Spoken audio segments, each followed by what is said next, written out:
Hey, where's Hayes? Father Chris here. Welcome to our Crucifixional live stream. Glad to have you beautiful people with us. I'm riding high still. Last week, I spent in Jackson, Wyoming. Beautiful. Fishing on the Snake River in front of the beautiful Teton Mountains. Look at that. Isn't that amazing? So this is the river we were on, and that's what I got to see the whole way. We were fishing for rainbow trout, and here you're going to see the first little guy I caught. He was about 15 inches. That was the first one of this trip, and he was a cute little guy. I mean, it was a blast. It's so awesome. And the art of fly fishing. I am not an experienced angler. In fact, I've literally fished 4 times in my life, fly fishing 4 times in my life, and 2 of them were this trip.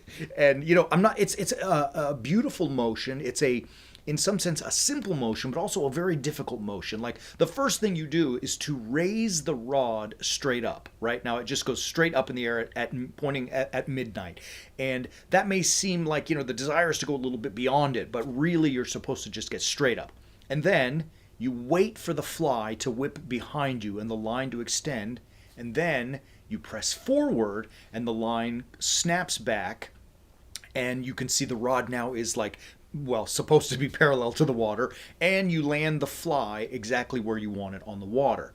It's really a simple motion of up and forward, but there's a lot going on. In fact, it's so chaotic, which is probably why I'm not very good at it.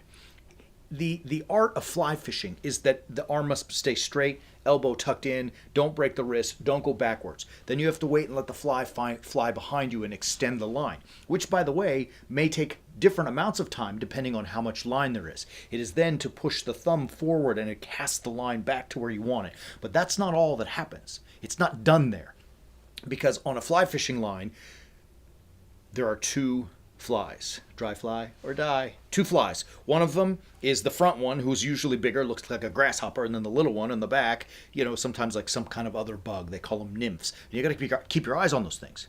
But they're moving and flowing down the river.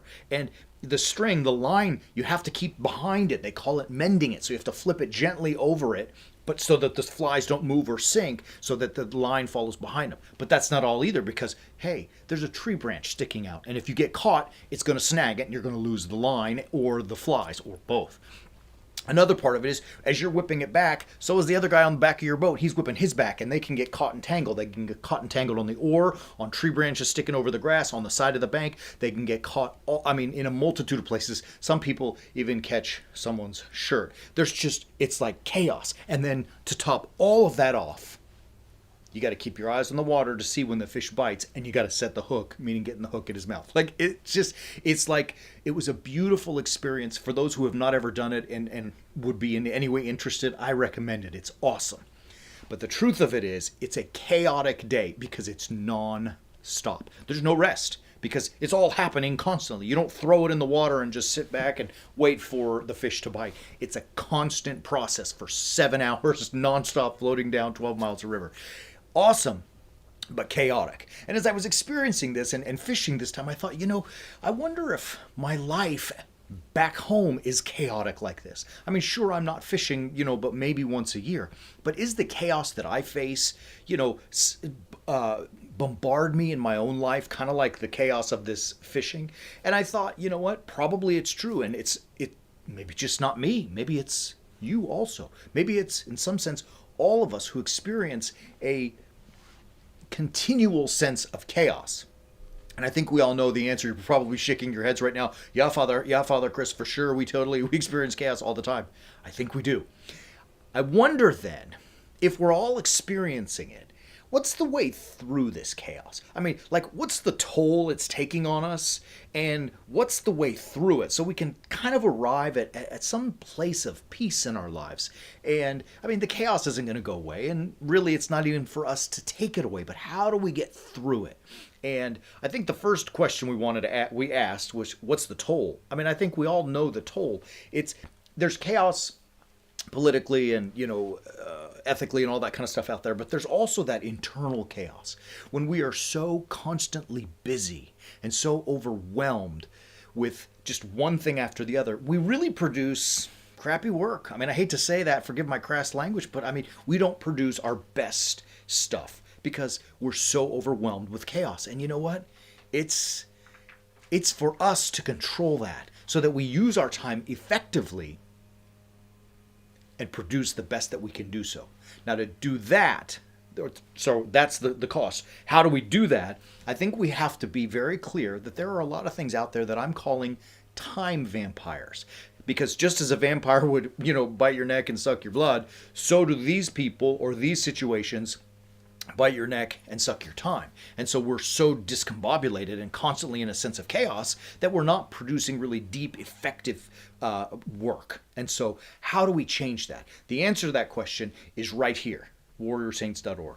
We have created an online academy. Like it's an online course where you can study and learn things, classes that help you address the challenges in our lives, especially, and in this case, chaos. And do so in a Christ-like fashion so that we're not just, like, to forgive the crass term, like a fish out there flopping around. I mean, we're actually making progress in a God-centered, Christ-centered way.